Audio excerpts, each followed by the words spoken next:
તાપીના ડોલવણ તાલુકાના જુનાવાડી ગામે ગાઢ જંગલોમાં આવેલો માંડવા ધોધ જે હાલ ચોમાસાની ઋતુમાં સક્રિય થયો છે, દ્રશ્યમાં સીધો બતાવવાનો પ્રયત્ન કરીશ કે આ માંડવા ધોધ છે જે રહણિયા ડુંગર પરથી નાના નાના જે ઝરણાઓ વહે છે એમાંથી આ માંડવા ધોધ નિર્માણ પામે છે।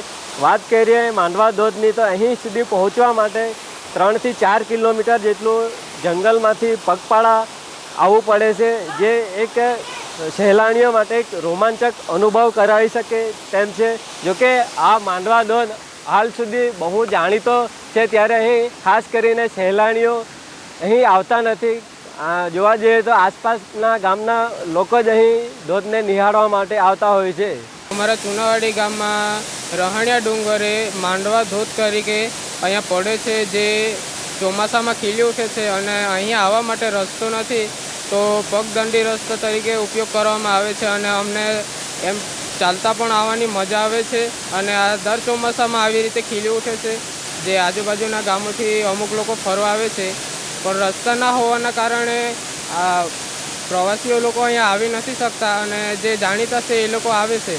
રહણિયા ડુંગર પર અહીં મધ્યમાં પથ્થરોની શિલા વચ્ચે કે આદિવાસીઓનું દેવસ્થાન પર આવેલું છે। અહીં જોઈ શકો છો દ્રશ્યમાં કે આ ડુંગરની એક મધ્ય ભાગમાં એક ગુફા આવેલી છે, જ્યાં વર્ષોથી અહીં આદિવાસીઓનું દેવ બિરાજમાન છે। કહેવાય છે કે અહીં આદિવાસીઓ ખાસ કરીને ચોમાસા દરમિયાન જે નવા પાક ઉતરે છે એને ચડાવવા માટે અહીં આસપાસના ગામો સહિત દૂર દૂરથી આદિવાસી શ્રદ્ધાળુઓ અહીં પૂજા અર્ચના માટે આવતા હોય છે। અને કહેવાય છે કે આ ગુફા લગભગ જોવા જઈએ તો 20 થી 25 ફૂટ જેટલી લંબાઈ ધરાવે છે। જો કે ગુફામાં હાલ ચોમાસાનો માહોલ હોય જઈ શકાય તેવી પરિસ્થિતિ નથી। જો કે અહીં વર્ષોથી અહીં પરંપરાગત રીતે આદિવાસીઓ આ ગુફામાં જે દેવ બિરાજમાન છે તેમની પૂજા અર્ચના કરતા આવ્યા છે। અમારા ગામમાં એક રહણિયા ડુંગર આવેલો છે, ત્યાં એક ગુફા આવેલી છે ત્યાં અમારા આદિવાસીઓ વર્ષોથી પરંપરાગત પૂજવા જાય છે અને ત્યાં ગુફામાં આવેલા દેવોને આખા વર્ષ દરમિયાન જે ખેતી કરીને જે ઉપજ થાય છે ત્યારબાદ એ દેવોને ચડાવવા માટે જવામાં આવે છે।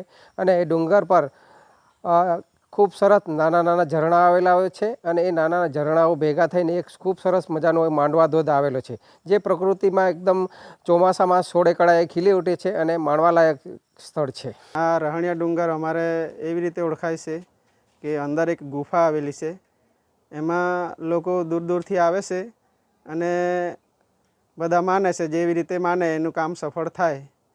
એને અમારે સાક્ષાત પણ જોવામાં આવેલું છે, એટલે આ રીતે આ શ્રાવણ માસમાં પૂજા કરે। શું આસ્થા લઈને આવતા હોય છે? એમને જે માને નારિયેળ માને કે પછી જે માને તે એવી રીતે લઈને આવે, બધાને ચડાવી જાય। શ્રાવણ માસમાં ચૈત્ર નવરાત્રિ પર એવી રીતે બધું આ પૂજા થાય છે એમની।